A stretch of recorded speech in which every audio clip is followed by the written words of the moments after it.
아멘. 네, 누구는 멈추고 누구는 쉽니다 라는 제목으로 우리가 오늘 말씀을 들어보도록 하겠습니다. 우리 친구들도 한번 잘 집중해서 들어보면 좋을 것 같아요. 그림이 계속 나올 거니까 무슨 내용인지 잘 이해가 안 되더라도 우리 아이들 오늘 함께 예배할 때에 그림을 보면서 잘 이해하려고 노력하면 성령 하나님께서 여러분들도 이해할 수 있는 수준으로 아마 여러분의 마음에 말씀을 새겨주시리라 믿습니다. 우리 함께 잘 말씀을 들어보면 좋겠습니다. 여러분, 우리가 쉰다는 게 뭘까라고 생각해보면 어떤 대답이 떠오릅니까? 쉰다라고 생각하면 아마 하던 일을 멈춘다, 또는 힘든 시간을 잠깐 이제 내려놓는다, 끝낸다, 또는 아무것도 하지 않는 시간이다. 뭐 여러 가지 이런 의미들을 우리가 할 때에 이게 좀 쉰다 라는 생각을 가질 수 있을 것 같습니다. 오늘 본문에도 이러한 멈춘다, 끝낸다, 하지 않는다 라는 그런 의미 같은 쉰다 또는 멈춘다 라는 말이 여러 번 나오고 있습니다. 오늘 말씀에 보면 참 많은 부분을 우리가 하나하나 생각하면서 죄와 연결해서 구원과 연결해서 하나님과 관련해서 많은 의미들을 참 이 본문에서 찾아볼 수 있는데, 오늘 본문에서는 우리가 그 두 종류의 쉼, 두 종류의 쉰다라는 그 부분에서만 우리가 함께 짧게 살펴보면 좋겠습니다. 하나는 하나님께서 자기 백성에게 주시는 참된 안식, 그러니까 참된 쉼이라는 의미가 있고, 다른 하나는 교만한 바벨론이 심판으로 맞이하는 강제적인 멈춤이라는 의미입니다. 오늘 말씀 1절, 2절에 보면, 여기는 3절인데 1절, 2절에 보면 하나님께서 자기 백성을 다시 이제 안식을 주시겠다, 회복시켜 주시겠다, 그런 말씀을 하십니다. 그러면서 3절에 보면 이제 그들에게 안식을 주시는 날에 안식을 주시겠다고 약속을 하고 있죠. 여기서 안식을 주신다는 말은 하나님 안에서 평안을 누리고 하나님께서 원래 의도하셨던 자리로 다시 돌아가는 것을 말합니다. 그러니까 조금 더 쉽게 얘기하면 하나님과의 관계가 다시 회복되고 또 예배를 경험하게 되고, 그냥 하고 끝나는 시간이 아니라 진짜 내 감정으로나 또는 내 생각이나 지적으로나 뭔가 예배를 좀 뭔가 느끼게 되는 그렇게 회복되고 또 생명이 살아난다고 합니다. 그래서 성경에서 말하는 안식은 단순히 그냥 몸이 쉰다, 그냥 아무것도 하지 않는다 라는 의미보다는 하나님 안에서 살아가는 삶을 성경에서는 언제나 안식이라고 얘기합니다. 그런데 바벨론은 이러한 하나님께서 약속을 주시는 이런 상황에 바벨론은 뭐라고 얘기합니까? 오늘 13, 14절에 이런 얘기를 합니다. 원어에 보면 내가라는 단어가 5번 히브리어에는 들어가고 있습니다. 그러니까 내가 하늘에 올라가겠다, 내가 내 자리를 높이겠다, 내가 산 위에 앉겠다, 내가 가장 높은 곳에 구름 위에 올라가겠다, 내가 가장 높은 이와 같이 나도 같아지겠다, 이런 식으로 얘기합니다. 그러니까 죄의 본질이 여기서 지금 나오고 있는 거죠.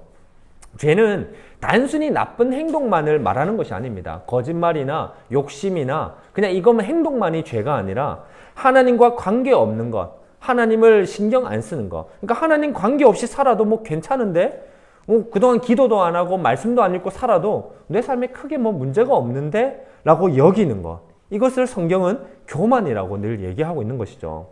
근데 이 교만의 특징 중 하나가 뭐냐면 절대로 쉬지 못한다는 것입니다. 높이 올라가면 더 높아지려고 하기도 하죠. 근데 그런 부분도 있지만 또 다른 건 뭐냐면 높으니까 혹시 내가 떨어지지 않을까? 이만큼 올라온 게 혹시 나중에 다 사라지면 어떻게 될까? 불안하고 걱정되니까 그것을 유지하기 위해서 더 높이 올라가려고 애를 쓰게 되죠. 뭔가를 얻기 시작하면 이제 얻어봤으니까 그게 없으면 너무 힘들 것 같으니까 이제 잃어버리기 싫어서 더 얻으려고 하게 되죠. 우리 친구들도 아마 해본 적 있을 거예요. 학교에서 달리기나 또는 시험을 쳤을 때 1등이나 좀 상위권에 들어가 본 적이 있을 거예요. 그러면 이제 그 기분을 느껴봤잖아요. 친구들이 축하해주고, 오늘 또 이한이가 동메달을 어제 또 땄다고 했으니까 따면 기분 좋잖아요. 동메달 땄는데 슬프지는 않을 거예요. 정말 기분이, 다음번에도 그러면 또 그 기분을 느끼고 싶을 거라는 거죠. 물론 그 자체가 잘못됐다는 게 아니에요. 근데 그러다 보니까 계속 그것만을 생각한다는 거예요. 그게 안 되면 잘못됐다, 그게 안 되면 너무 화가 나는 거죠. 물론 그런 감정 자체가 잘못됐다는 게 아니에요. 근데 내가, 오늘 바벨론 왕처럼 내가 이런 것만 생각하게 되는 거는 끝이 없는 게 죄의 본성이라는 거예요. 우리 마음속에 그렇게 만들어 간다는 것입니다. 만족을 못 가지게 한다는 겁니다. 그게 죄가 교만의 특징 중에 하나가 쉬지 못하게 한다는 거예요. 계속 내가에만 꽂히게 해서 쉬지 못하고 만족 못 누리고 달려가게 만드는 거. 그게 교만의 특징인 것입니다. 그래서 이러한 교만의 의미를 한번 생각해 보면 이런 교만의 반대가 하나님 안에서 누리는 안식이라고 오늘 말씀해 보면 생각을 할 수 있을 것 같습니다. 조금 전 말씀드렸듯이 하나님 안에서 누리는 안식은 하나님 안에서 살아가는 삶인 거죠. 그래서 하나님이 우리를 쉬게 하신다. 하나님께서 우리를 안식을 주신다는 것은 하나님 없이 살아가는 삶, 하나님 없이 살아가고 있던 내가 이런 것을 멈추게 하시고 하나님 안에서 참된 만족, 하나님 안에서 뭔가 평안을 누리며 살아가게 하시는 것. 아, 내가 지금 포커스가 잘못 가 있었구나 깨닫게 하시는 것. 그래서 다시 방향을 하나님께로 돌려가게 하시는 것. 그게 하나님께서 우리에게 주신 안식, 그게 진짜 쉬는 삶이다 라는 것을 오늘 말씀에서 우리는 생각해 볼 수가 있다는 겁니다. 그런데 이어지는 4절에 보면 바벨론도 하나님께서 이제 멈추게 합니다. 쉬게 하시죠. 오늘 4절에 보면 너는 바벨론 왕에 대하여 이 노래를 지어 이르기를 압제하던 자가 어찌 그리 그쳤으며, 그러니까 멈췄다는 거죠. 그러니까 바벨론이 이제 모든 게 멈춰졌다는 겁니다. 이스라엘 백성에게는 고통을 멈추게 하고 또 죄된 삶을 살아가는 게 다 멈추게 하면서 생명을 회복시키려고 쉬게 하셨다면 바벨론에게는 교만을 끝내려고 멈추게 하신다는 겁니다. 여기서 바벨론이 멈춘다는 것은 앞서 말씀드린 것처럼 교만은 절대 못 쉬고 계속 더 얻으려고 하고 더 높이 올라가려고 한다 했잖아요. 바벨론 왕도 그렇게 끝없이 다른 나라들을 계속 점령하고 압제하고 억누르며 살아가려고 애를 썼던 거죠. 저 땅도 내가, 저 산도 내가, 계속 그렇게 바벨론이 한다는 것입니다. 그래서 하나님은 그 압제를, 그 끝없던 폭력과 억압을 강제로 멈추게 하신다는 것입니다. 계속 신나게 달리던 자동차 장난감에, 여러분들이 장난감에 배터리 넣어서 해보잖아요, 우리 친구들. 근데 그게 영원히 장난감이 움직이진 않아요. 언젠가는 멈춰요. 배터리가 없을 때 멈추게 되죠. 그것처럼 스스로 멈출 생각이 전혀 없었는데 하나님이 그 힘을 완전히 꺼버리시는 거예요. 바벨론에게. 그래서 이 바벨론의 멈춤은 하던 것을 이제 더 이상 할 수 없는 끝이라는 겁니다. 바벨론의 입장에서는. 그러니까 죄를 하나님께서 완전히 끝내버리신다는 거죠. 그래서 바벨론에게 멈춤은 끝인데 이스라엘에게 멈춤은 끝이 아니라 시작이라는 것입니다. 하나님과 함께하는 진짜 삶이 시작된다는 거죠. 그렇다면 이러한 시작, 하나님께서 참된 안식을 주기 위해서 쉬게 해주신다. 그래서 우리의 삶에 멈추게 하면서 쉼을 누리면서 살아가게 하신다. 이렇게 우리가 누리며 살아간다는 것은 도대체 어떤 의미일까요? 뭐가 하나님 안에서 안식을 누리는 삶이다 라고 우리는 말을 할 수 있을까요? 이제 더 이상 흔들리지 않고 연약함 없는 완벽하게 산다는 의미가 아닙니다.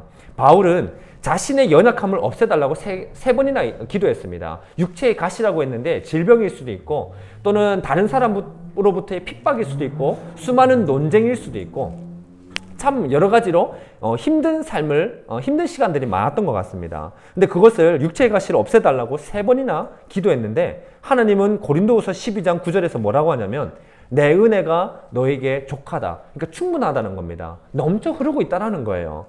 이는 내 능력이 약한 데서 온전하여짐이라. 이런 얘기를 하죠.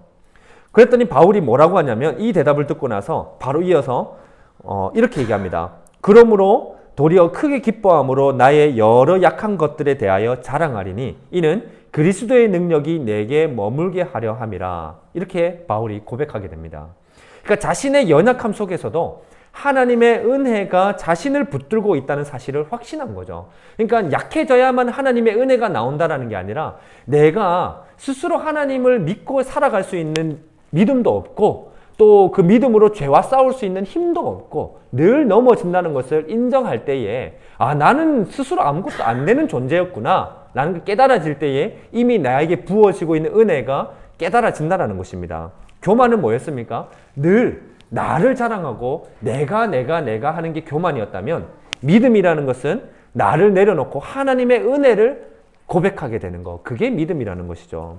우리 친구들 한번 생각해 보세요. 아마 자전거를 다 탈 수 있을 것 같아요. 그렇죠? 근데 자전거를 처음 시작해 본 적이 있을 거예요. 아마 처음 트라이 한 적 있죠? 자전거를 처음 트라이 할 때 아빠나 엄마가 아마 뒤에서 잡아줬을 거예요. 그쵸? 아빠 엄마가 잡아주면 처음부터 여러분들이 자전거를 잘 타요. 아빠 엄마가 여러분들은 자전거를 처음 탈 때는 페달도 잘 못 밟고 흔들흔들 걸리고 방향도 제대로 못 잡을 거예요. 근데 엄마 아빠가 잡아주고 있으니까 넘어지지 않고 앞으로 나아가게 되죠. 엄마 아빠가 이끄는 방향으로 갈 수 있게 되는 거예요. 마찬가지예요. 나는 아직 약한데 하며 걱정했는데, 나는 아직 믿음대로 잘 못 사는데, 나는 또 죄를 지으며 살아가는데 라는 생각이 드는데, 하나님이 내가 너를 붙잡고 있으니 괜찮다 라는 말씀을 하고 계신 거예요. 그래서 참된 안식이라는 것은 연약하고 믿음 없는 나를 그리스도께서 붙잡고 계신다는 것을 믿고 살아가는 것입니다.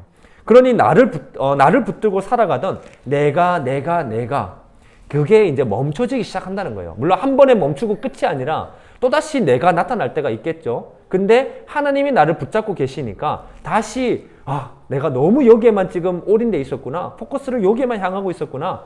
그것을 다시 멈추게 된다는 거죠. 그래서 여러분, 안식을 누린다는 것은 내가 잘 믿을 때도 있고 넘어질 때도 있습니다. 실수할 때도 있어요. 또 죄를 다시 지을 때도 있습니다. 그럼에도 나를 붙잡고 계신 예수님을 믿는 방향으로 인생을 다시 살아가게 되는 것, 다시 예수님께로 돌아가게 되는 것, 그것이 안식을 누린다는 것입니다. 그냥 아무것도 안 하고 쉰다라는 게 하나님이 주신 안식이 아니라, 아까 전에 처음 얘기했던 것처럼 원래 하나님을 누리며, 그러니까 하나님을 믿고 살아갈 수 있는 삶의 자리로. 그래서 예수님이 그걸 보여주신 거예요. 똑같이 이 인간의 모습으로 오셨지만 죄를 지으며 산 게 아니라 하나님 말씀에 100% 순종하는 모습을 예수님은 보여주셨죠. 그게 우리가 회복될 안식의 원래 삶이다 라는 것을 예수님이 보여주신 것입니다. 그래서 우리가 오늘 말씀을 봤을 때 이렇게 한번 말씀을 정리해보면 좋을 것 같아요. 사람의 인생은 결국 두 가지 길 가운데 하나를 걷게 되는 것 같습니다. 자신을 높이다가 결국에는 교만하게, 그러니까 하나님 없이 살아도 괜찮다라고 끝없이 살다가 하나님 앞에서, 이제 심판대 앞에서 멈추게 되는 인생이 있고, 아니면 자신을 낮추신 예수 그리스도 안에서 참된 안식을 누리며 살아가게 되는 것. 그러니까 하나님께로 방향을 정하게 되고, 탈선할 때도 많겠죠. 근데 다시금 다시 돌아서게 되는 거죠. 하나님께로 방향을 계속 정하면서 그렇게 하루하루 살아가게 되는 겁니다. 믿음대로 잘 못 살았어도 다시 예수님께로 돌아가게 되는 것. 이런 인생의 두 가지 길이 있는 것 같습니다. 이번 한 주도 우리의 삶 속에는 아마 내가 하면서 그렇게 외치고 싶은 순간들이 찾아올 겁니다. 이거는 내가 생각하는, 또는 내 마음이, 또는 내가 봤을 때는, 또는 우리의 과정을 봤을 때 여러 가지 그런 너무 여기에만 포커스를 두는 순간이 많을 수도 있습니다. 그럼에도 우리가 오늘 이 자리에서 안식을 누릴 수 있는 것은, 이렇게 또 예배의 자리로 다시 나올 수 있는 것은 우리가 그 길에서 다시 우리 스스로가 섰기 때문이 아닙니다. 우리 안에도 교만의 뿌리가 다 있죠. 다만 우리보다 먼저 예수님이 그 죄값을 십자가에서 대신 치르셨기 때문에 우리는 다시 이 자리로 돌아올 수 있는 거죠. 그러니 연약한 나 자신보다 그런 나를 끝까지 붙들어 주시는 예수님을 믿는 우리 모두가 되면 좋겠습니다. 이것이 하나님께서 오늘 우리에게 주시는 참된 안식입니다. 다시 한번 예수님께로 방향을 돌리면서, 그래서 예수님을 믿고 살아가는 삶을 한번 살아가게 되는 것, 그 방향으로 걸어가는 것, 그게 하나님께서 우리에게 주시는, 또 회복시켜 주시려는 참된 안식인 줄을 믿고 이번 한 주도 그렇게 되기를 다들 소망하며 살았으면 좋겠습니다.